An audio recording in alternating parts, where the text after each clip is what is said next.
Okay, so sometimes you're going to get really long, complex word problems, and the best way to handle these things is a thing called the three reads protocol. So basically what you want to do is you want to read the question 3 separate times. The first time, just read it and figure out what's the general situation. What are we trying to answer? What's the question here? The second time, figure out what are the quantities. And quantities are things that have a number and a unit. So like 50 pounds would be a quantity. And then finally, the last time you read it, try to figure out some sort of plan to actually solve the problem. And then of course, after you read it these 3 times, solve the problem. So if we look through this problem here, it says during an experiment, the same type of bacteria is grown in 2 petri dishes. Petri dish A has a diameter of 51 millimeters and approximately 40,000 bacteria after 1 hour.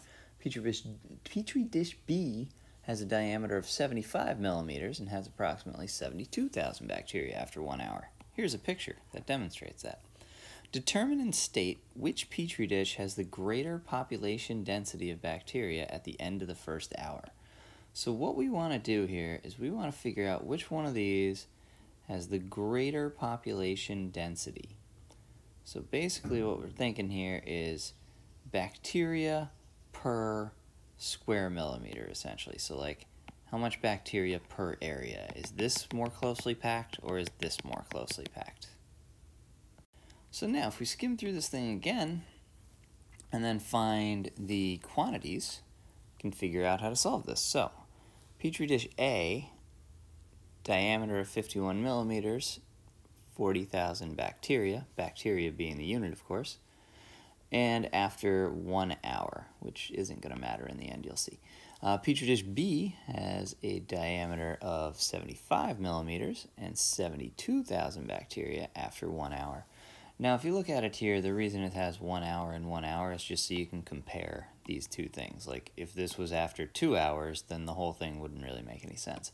So essentially what we're looking at here is we don't really need to use this information. We don't need to use this. All we need to worry about is the number of bacteria and the diameter.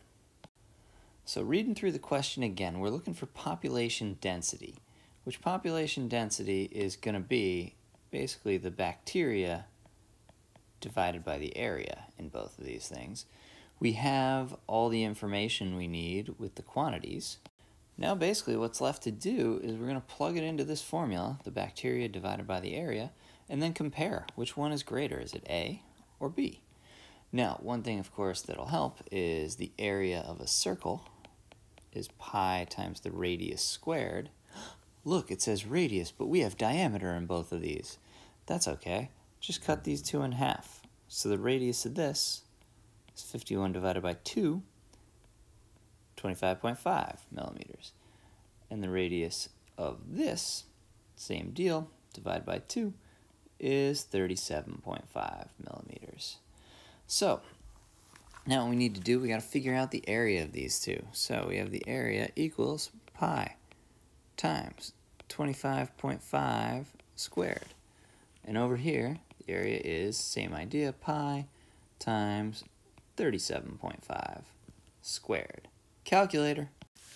So we got the area on the left is 2,042.8 square millimeters, and on the right, Petri dish B is 4,417.9 square millimeters. So what we need to do now is finally just take these bacteria numbers and divide them by the area and see what we get. And you see when we actually divide these out, we get the densities of 19.58 bacteria per square millimeter and 16.3 bacteria per square millimeter. So once again, go back and answer the question. The answer is Petri dish A, because 19.58 is bigger than 16.3.